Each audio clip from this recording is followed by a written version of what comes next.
저도 처음에 이 수익을 내기 위해 시작했던 자기 개발러였고 지금도 한 발 한 발씩 나아가고 있는 이 자기 개발러로서 이런 역경은 앞으로도 꾸준히 있을 수 있다. 하지만 이때 가장 중요한 거는 네, 안녕하세요. 선언보자 오간입니다. 오늘은 이 워드프레스 현실에 대해서 좀 말씀을 드리려고 합니다. 제가 이 워드프레스를 언제 했고 어떻게 첫 수익이 났으며 어떤 고난과 역경이 있었는지 현실적인 부분들을 많이 말씀드려서 좀 알고 가셨으면 하는 마음에 이 영상을 준비를 해봤는데요. 요즘 워드프레스를 굉장히 많이 하시잖아요. 이 워드프레스를 하시면서 한 번에 많은 돈을 얻겠다라고 생각하시고 시작하시는 것보다는 이 꾸준함과 끈기 그리고 노력이 충분히 필요하다라는 점도 말씀을 드리고 싶습니다. 저 같은 경우에는 이 워드프레스를 할 때 3개월 이상은 걸려야지 수익이 날 수 있다라는 말에 그걸 인지하고 시작을 했음에도 불구하고 많은 고난과 역경이 있었거든요. 그 부분에 대해서 제 인생 차트, 이 수익 차트를 보면서 한번 어떤 일들이 있었는지 말씀드려보도록 하겠습니다. 제가 이 워드프레스를 2020년 4월 달에 시작을 했거든요. 시작하고 나서 7월 달이 됐을 때 첫 수익으로 $1의 수익을 얻게 되었습니다. 이때 다른 계정에서는 애드센스로 월 1,000만 원을 벌고 있었고 그러면은 이 월 1,000만 원을 더 만들기 위해선 워드프레스로 하나 더 만들면 되겠다라는 생각으로 시작하게 되었습니다. 그러고 나서 시작하면서 하루에 포스팅 한 5개 정도 했던 것 같아요. 충분히 꾸준히 포스팅을 하면서 나 혼자서 힘드니까 포스팅 알바를 한번 구했어요. 포스팅 알바를 구해가지고 협력해서 한 거죠. 너 하루에 5개 쓰고 나도 하루에 몇 개씩 쓸게. 내가 키워드 찾을 테니까 넌 포스팅해.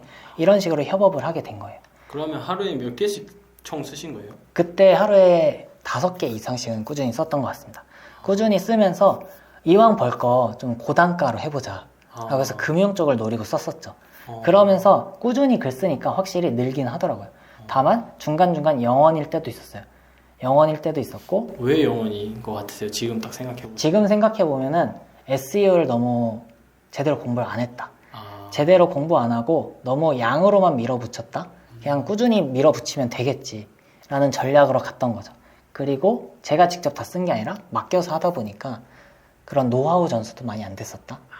그렇다 보니까 영원일 때도 있고 방문자를 끌어오지 못했던 거죠. 그리고 워드프레스를 하실 때 가장 중요한 거는 좀 작은 키워드부터 써야 되는데 저는 그런 거 무시하고 큰 키워드부터 썼어요. 좀 검색량 많고 문서수 많은 거. 나 어차피 SEO 아니까라는 착각으로. 지금 생각해보면 진짜 얕은 지식으로 나 SEO 아니까라고 생각을 하게 된 거죠. 근데 더 깊은 세계들이 많이 있더라고요. 지금 생각하니까. 그나마 그래도 그 아는 지식들을 적용해서 하니까는 조금씩 수익도 나면서 쭉 올라갔어요. 그러다가 최고 수익이 딱 8월 달쯤에 하루에 $19 정도 달성을 하게 되었죠. 되게 많이 눌렀다. 이게 잘 되나 보다 하면서 조금씩 꾸준히 올라갔습니다. 그러면서 그때 생각했어요. 이게 과연 진짜 수익이 언제 날까? 3개월만 버텨보자 하면서 동료분들한테도 요즘 이 알바비는 많이 들이면서 글 열심히 쓰고 있는데 수익이 없다. 잘 될지 솔직히 걱정이 된다 라는 얘기를 많이 했었죠. 그때마다 하는 게 충분히 잘하고 계시니까 잘 될 거다. 주변에선 그런 얘기를 했었죠. 뭐 지금 열심히 쌓아가고 계시잖아요. 이러면서 시작을 했었죠. 그러면 이거 $19는 왜 갑자기 팍 뛴 거예요? $19가 그런 게 있더라고요. 제가 지금 생각하니까. 그땐 몰랐어요. 그냥 운인 줄 알았죠. 다만 지금 생각해보니까는 SEO를 할 때 구글에서 한 번씩 노출을 탁탁 한번 해줘요. 상위로 한 번씩 테스트를 해줍니다. 이 글이 진짜 좋은 글인지 아닌지 그런 거를 한 번씩 해주거든요. 그때 얻어 걸린 게 아닐까라는 생각을 해봅니다. 그리고 궁금한 게 그 티스토리로 이제 수익을 어느 정도 내시다가 네. 워드프레스로 넘어오신 거잖아요. 네. 그러면은 지금 워드프레스 글쓰기에 대해서는 어느 정도 좀 자신감을 가지고 하신 거 아니었어요? SEO를 잘 안다라고 생각했던 이유가 그런 게 있었어요. 티스토리 블로그는 이미 도메인이 티스토리 거라서 구글 노출이 잘 됩니다. 그래서 저는 티스토리로 시작을 했고 티스토리에 글을 써서 수익이 이미 1,000만 원 정도 달성을 했던 상황이었던 거죠. 그러면 그때 거기서 써먹은 거, 티스토리에 써먹은 거 여기서 쓰면 잘 되겠다 라는 생각으로 옮겨왔는데 티스토리에서 하는 SEO와 여기서 하는 SEO는 좀 다르더라고요. 좀 더 워드프레스가 디테일하게 들어가야 되는 부분들이 있고 좀 더 챙겨야 되는 부분들이 많았어요. 예를 들어서 키워드를 티스토리에서 많이 넣어야 된다라고 하지만 여기서는 워드프레스에서는 키워드를 좀 형태소식으로 바꿔서 써줘야 된다라든가 아니면 디스크립션이라는 설명을 좀 더 디테일하게 어디다가 써줘야 된다라든가 그런 썸네일의 설정을 어떻게 해야 된다라든가 그런 부분들의 디테일을 많이 못 챙긴 거죠. 저도 워드프레스는 처음이었기 때문에. 그렇게 해서 꾸준히 하다 보니까 이 백링크라는 게 있어요. 백링크라는 게 있는데 그걸 하면 좋대요. 내 링크를 다른 데다가 막 거는 거예요. 그럼 그게 좋다고 하면, 그렇게 하면 방문자도 많아지고 노출도 많이 된다길래 그냥 이곳저곳 남기고 다녔어요. 그랬더니 아예 죽어버리더라고요. 오히려 과도한 SEO를 맞춰버린 거죠. 제가 SEO를 이것저것 테스트를 막 한다고 했잖아요. 테스트를 하다가 좋은 게 있다고 하면 다 붙여넣는 거예요. 이거 하면 SEO 좋대. SEO 점수가 70점밖에 안 되니까 90점 만들어보자. 100점 만들어보자 하면서 키워드를 한 번만 넣으면 되는 거 2번 넣고 3번 넣고 그러면서 플러그인 이거 좋대 저거 좋대 이러면서 다 이렇게 다운받은 거예요. 다운받고 써보고 하다 보니까 이게 너무 과하게 돼서 어뷰징으로 구글에서 보게 된 거죠. 뭔가 적당하게 사람이 쓴 것처럼 보여야 되는데 너무 다 맞추면 로봇한테만 맞춰준 거예요. 그러면 사람들이 왔을 때는 이게 좋은 컨텐츠라고 못 느끼게 되는 거고, 좋은 컨텐츠라고 못 느끼니까 체류 시간도 낮아지고, 체류 시간이 낮아지니까 수익도 이렇게 갑자기 떨어지게 되고, 방문자 수도 낮아지고, 그러면서 이때는 노출이 안 되게 되었죠. 완전히 제로네요. 완전히 제로죠. 그래서 완전 세기인에서 밀려나게 되었어요. 그리고 나서 아예 그러한 수속 작업을 하면서 다시 올라오긴 하더라고요. 후속 작업을 하는 거는 이제 이전 글들을, 워드프레스 같은 경우는 좀 글을 수정해도 괜찮거든요. 그러면서 과했던 것들은 좀 빼주고 글을 아예 다른 블로그들과 엮어주면서 내 블로그에서 내 블로그로 엮어주고 그런 식으로 많이 했었어요. 그리고 링크 많이 걸었던 것들도 조금씩 삭제해주거나 아니면 더 이상 링크를 걸지 않는다면서 그런 식으로 했는데 좀 살아나다가 결국은 엎어졌죠. 결국 엎어지면서 내가 그때는 왜 잘못했을까? 너무 글을 너무 발행을 많이 했나? 색인 요청을 너무 많이 했나? 그런 것들을 분석을 했었어요. 내가 잘못한 것들을 짚어보고 나서 티스토리에서 어차피 또 수익 나고 있으니까 한동안 좀 쉬었죠. 그러다가 다시 계정을 바꿔가지고 넘어왔습니다. 워드프레스 좀 놓긴 아쉽고 네, 그래도 꾸준히 하면 좋으니까 티스토리에서 수익이 나도 워드프레스 꾸준히 하면 좋으니까 좋은 거 아니까 라고 해서 다시 도전을 하게 되었죠. 2022년 이제 말쯤이겠네요. 가을쯤부터 다시 시작을 하게 되었어요. 그래서 꾸준히 다시 SEO에 맞춰서 써보고 테스트도 해보고 워드프레스도 만들어보고 하면서 그때는 가비아 호스팅을 많이 썼죠. 가비아 호스팅을 쓰다가 이제 블루호스트도 넘어가 보고 그러고 나서 서버를 또 옮겨가지고 지금 클라우드 웨이즈를 쓰고 있거든요. 그런 식으로 해서 첫 수익이 났던 게 이제 0.01달러도 첫 수익이라고 하면은 2022년 12월 15일 날 0.01달러로 수익이 났습니다. 다시 언제 시작한 거예요? 그때 시작한 게 정확하게 기억은 솔직히 안 나요. 다만 한 가을쯤이었던 것 같아요. 한 그때 3개월 정도. 그쵸. 그때 클래스 그 VOD를 런칭을 하고 어느 정도 수익이 나면서 이곳저곳에서 이제 컨설팅 요청이 많이 왔었어요. 컨설팅 요청 오면서 알려드리면서 나도 워프를 좀 더 공부를 해야겠다. 그분이 워프를 하신다고 하길래 그때 공부하면서 다시 하게 된 거죠.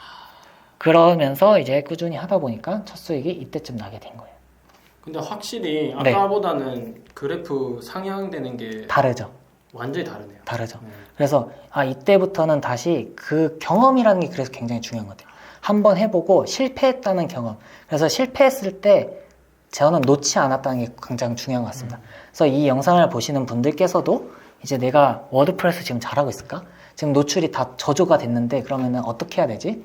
그랬을 때 놓지 않는 거. 다만 그 블로그를 꾸준히 놓지 않는 것도 중요하겠지만 전략적으로 내가 새로 했을 때 더 잘하고 싶다. 그럼 빠르게 전환하는 것도 하나의 전략이라고 생각해요. 내가 잘못되고 있는 거 꾸준히 잡고 있는 것보다 새로 키워서 0에서부터 시작하는 게 더 좋겠죠. 잘못된 거는 마이너스에서 시작하는 거니까 더 많은 시간이 걸릴 수 있고요. 그래서 그러면은 이때는 잘 나갈 때는 네. 글을 몇 개씩 쓰신 거예요? 이때는 오히려 글을 많이 쓴다기보다는 전략적으로 쓰는 걸 집중을 했어요. 글수에서 그렇게 하는 것보다 좀 더 빌드업을 잘 해놓고 이 사람들이 안에서 체류 시간을 높게 해서 많이 놀게 해야겠다. 내 사이트 내에서. 그러면서 전략적으로 광고를 많이 누르게 하고 처음에 집중할 때는 그 정도로 집중을 했던 것 같고 꾸준히 쓰다 보니까 이제 수익이 조금씩 올라왔죠. 한 번에 팡 올라가는 구간이 있는 것 같아요. 이러다가 갑자기 18달러로 이 모든 블로그의 포스팅들이 한 번에 노출이 되는 거예요. 그전 것들이. 그쵸. 한 번에 이전 아까 얘기했던 것처럼 계속 테스트를 한다 그랬잖아요. 그 테스트 했던 것들이 이런 식으로 올라오게 되는 거죠. 와, 근데 그래도 좀 네. 제일 잘 나온 게 지금 몇 달러예요? 하루에? 가장 잘 나온 게 이러다가 이제 최고 53달러. 이땐 저도 조금 네 놀랬어요? 놀랬죠. 이렇게 된다고? 그러고 나서 좀 손을 놨어요. 아, 그랬더니 다시 거꾸로 꼬꾸라지죠. 손을 놨다는 게 어떤? 네. 이제 관리를 안 하고 네. 관리도 잘 안 하고 이제 글도 잘 안 쓰고 그러니까 수익 나고 있으니까 수익 확인만 아침에 하고 좀 제가 개인적으로 또 바쁘다 보니까 더 관리를 못했어요. 그러니까는 이제 그 전에 글도 열심히 쓰고 SEO 관리도 하고 내 키워드가 어느 정도 상위 노출이 되어 있는지 확인하고 그런 것들이 필요했는데 그런 것들을 놓으니까 오히려 수익이 확실히 떨어져요. 그래서 이게 방심하면 안 되는 것 같아요.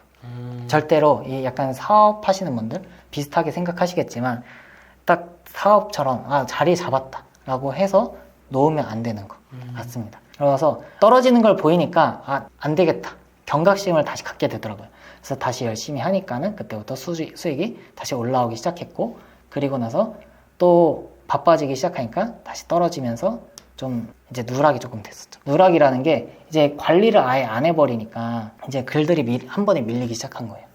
한 번에 밀리면서 순위가 저는 이제 놓고 있으니까 새로운 사람들이 들어오게 되고 그러면서 SEO가 그때 한참 활발해지기 시작하면서 이제 이미 하시던 사람들은 다음에서 말고 네이버나 구글 쪽으로 노출을 많이 하면서 저는 위에 있던 것들이 밀리기 시작한 거죠.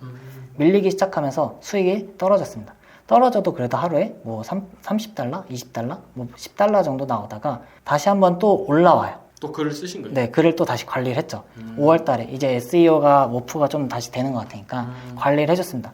관리를 해주니까 이미 이전에 경험들이 있으니까 한 번 한 건 좀 더 쉽게 되더라고요. 그래서 떨어지고 나는 걸 보고 나서 다시 관리를 해주니까 4월 달쯤부터 다시 관리를 해주니까 다시 올라왔다가 또 이제 계제 제한이나 스마트 프라이싱 그런 고난들이 오면서 또 이제 거꾸로 지금은 0달러가 되었어요.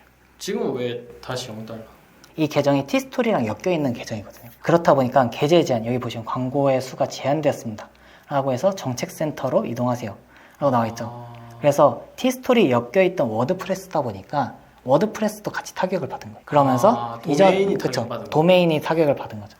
아싸리 이 애드센스에 있는 계정 코드에서부터 이제 계정이 그렇게 돼버린 거예요.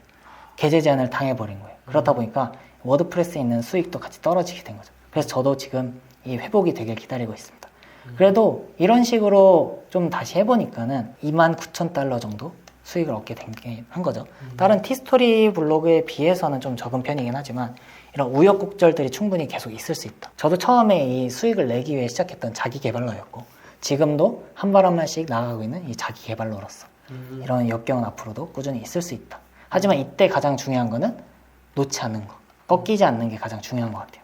그래서 내가 진짜 또 수익 떨어졌네? 이걸 그만해야 되나? 하는 순간 진짜 그때부터는 진짜 영원이 되는데 저처럼 떨어졌을 때 놓지 않게 되면 다시 올라오긴 하는 거예요.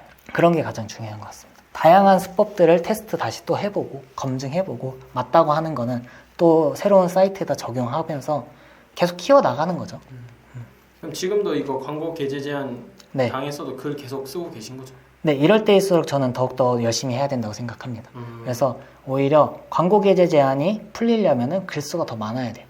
글수가 많아야지 좀 관리하는 사이트다라고 생각해서 풀어주거든요.